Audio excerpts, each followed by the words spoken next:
एक ऐसा खिलाड़ी जिसने 10 टेस्ट मैच और ज़्यादा खेलने की परवाह नहीं की, नहीं तो वो 100 टेस्ट क्रिकेट खेलने वाले क्लब, स्पेशल क्लब में शामिल हो जाता है। एक ऐसा खिलाड़ी जिसने 2 और T20 मैच खेलने की परवाह नहीं की, नहीं तो वो 100 T20 खेल लेते।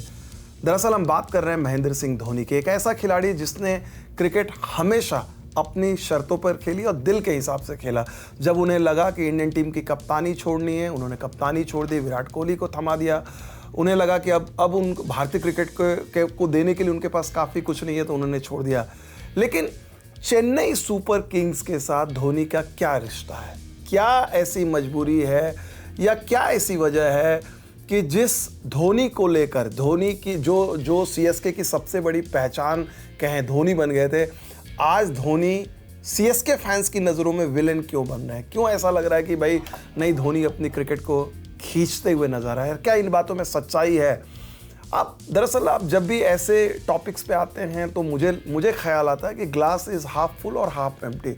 डिपेंड करता है कि आप किस नज़रिए से देखते हैं। देखिए, अगर आप धोनी के डिफेंडर हैं तो शायद आप उन बातों को करके आप डिफेंड कर सकते हैं। मसलन आप ये कहेंगे कि अगर सीएसके का टॉप ऑर्डर नहीं चल रहा है, टॉप 4 उनके रन नहीं बना रहे हैं, कप्तान से रन नहीं बन रहे हैं, शिवम दुबे से रन नहीं बन रहे हैं, दीपक हुडा को लेकर आए, राहुल त्रिपाठी को लेकर आए, उन सब से रन नहीं बन रहे हैं, इवन फॉरेन प्लेयर्स जो हैं, चाहे राचिन रविंद्र हो, डेविन कॉनवे हो, इन सब से अगर रन नहीं बन रहे तो इसमें धोनी का क्या कसूर है?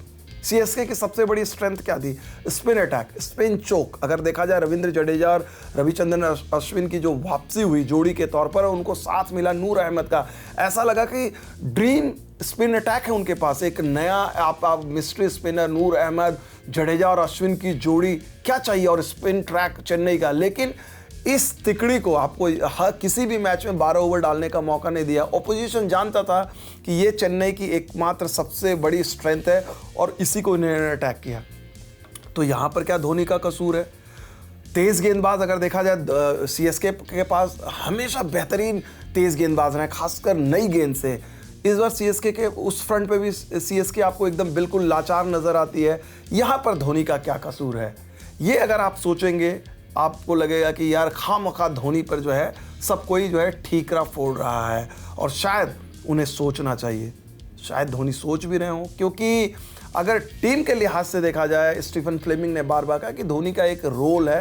रोल ये है कि वो आखिरी के कुछ ओवर में बैटिंग करेंगे, क्योंकि उनके घुटने में वो ताकत नहीं बची है। उनका मुख्य रोल अब भी जो है विकेट कीपिंग करना है, 20 ओवर की विकेट कीपिंग करना है, और उसमें वो उम्दा हैं, अव्वल हैं। लेकिन क्या अगर आप धोनी हैं या धोनी के कट्टर समर्थक हैं तो सिर्फ धोनी को एज ए विकेट कीपर देखना चाहते हैं? क्या इंडियन टीम में जब आप धोनी की बात करते हैं तो क्या सिर्फ ये बोलते हैं कि धोनी एक शानदार विकेट कीपर है या शानदार कप्तान है? आप धोनी की जब भी बात करेंगे तो वो बल्लेबाज आपको नजर आएगा। वो बल्लेबाज जो अपने एटविल छक्का मारता है, वो बल्लेबाज जो हेलीकॉप्टर शॉट लगाता है, वो बल्लेबाज जो आता है मैदान झूमने लगता है कि धोनी का छक्का कब लगा। इवन इस टाइम में अपने लास्ट स्टेज में भी अगर आप उनके पिछले 2 सीजन देखें तो चेन्नई के लोगों को ये परवाह ही नहीं होती थी कि चेन्नई मैच जीते या हारे। उनको लगता था कि धोनी आए, 2-4 छक्के लगाएं, ताबड़तोड़ पारियां, छोटी पारियां ही खेली, पैसे वसूल। क्योंकि सीएसके के पास 5 ट्रॉफी थी। उन सीएसके फैंस ये भी कहते थे को तो क्या हुआ, 1 साल ट्रॉफी नहीं जीते, धोनी को हमने देखा, क्योंकि उनको लगता था कि ये धोनी का हो सकता है लास्ट सीजन है। लेकिन पिछले 3 सीजन से लग रहा है कि लास्ट सीजन है, और अचानक अब सीएसके के पास ट्रॉफी का भी अकाल पड़ा हुआ। पिछले कुछ सीजन से वो ट्रॉफी नहीं जीते हैं। धोनी से भी उस तरह की करिश्माई पारी देखने को नहीं मिल रही है, और ये सवाल हर किसी के जहन में आ रहा है। तो अगर आप आलोचक हैं तो आप सोचेंगे कि यार धोनी को क्या अलविदा कह देना चाहिए? क्या वक्त नहीं आ गया? 43 साल की उम्र में अब उन्हें क्या साबित करना है? धोनी के दिमाग में क्या चल रहा है? सीएसके क्या सोच रही है? शायद कोई नहीं जानता है। हाँ, आप कयास लगा सकते हैं, और पहली बार अगर देखा जाए लंबे वक्त के बाद पहली बार धोनी के माता पिता चेन्नई में नजर आए। कहा गया कि हो सकता है कि वो मुमकिन हो कि ये उनका आखिरी मुकाबला, नोबडी नोज। लेकिन धोनी जैसे दिग्गज खिलाड़ी को क्या आप उस तरह से देखना चाहेंगे जिस तरह की बल्लेबाजी कर, खासकर उनका स्ट्राइक रेट जिस तरह से गिरा, जिस तरह से आलोचना हुई, विजय शंकर की भी आलोचना हुई, धोनी की आलोचना हुई, क्योंकि धोनी से आप उस मैच में अगर आप देखा जाए तो उनके पास काफ़ी वक्त था। तो क्या धोनी स्ट्रेच कर रहे हैं? कई बार आप देखें, एक बड़ी खूबसूरत कहानी है कि भाई जो आपकी ग्रिट होती है, जो आपकी स्ट्रेंथ होती है, वो आपकी कई बार वीकनेस भी बन जाती है। मसलन मैं आपको उदाहरण दूंगा मोहम्मद अली का।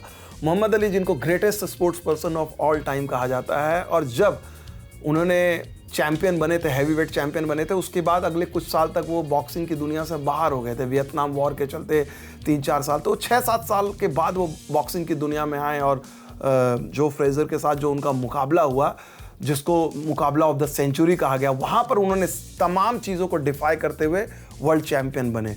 और वो ग्रिट की एक डिटर्मिनेशन थी, सब लोगों ने सैल्यूट मारा कि वाह, हो तो ऐसी मोहम्मद अली जैसी वापसी हो। लेकिन उसके बाद अगले 6-7 साल देखे तो मोहम्मद अली जो है लगातार स्ट्रगल करते रहे। अली के सबसे बड़े चाहने वालों ने समझाया कि भाई आप छोड़ दीजिए, लेकिन अली को अपने पे भरोसा था कि नहीं, मैं अगर उस इतने मुश्किल हालात से, इतने गैप के बाद वापसी कर सकता हूं तो कभी कर सकता हूं। लेकिन वो वापसी नहीं कर पाए और उनके बहुत सारे चाहने वालों को इस बात का मलाल हुआ कि अली के जो आखिरी जो कुछ साल थे वो बड़ी बेरहमी वाले थे। अगर उनको जिस तरह से चोट पड़ी, उनको पार्किंसन डिजीज हुई, ये सारी चीज़ें हुई है। ये मैं आपको दूसरे स्पोर्ट्स का उदाहरण दे रहा हूँ, प्रॉब्ली क्रिकेट में या धोनी पे ये अप्लाई नहीं करता है, लेकिन जिस धोनी, द इनविंसिबल धोनी की बात करते हैं, जो धोनी का खौफ, धोनी का ऑरा रहा है एक बल्लेबाज के तौर पे, वो क्या डिमिनिश हो रहा है? ये सवाल शायद आप और हम जवाब नहीं देंगे। इस सवाल का जवाब धोनी से बेहतर शायद कोई और नहीं दे सकता।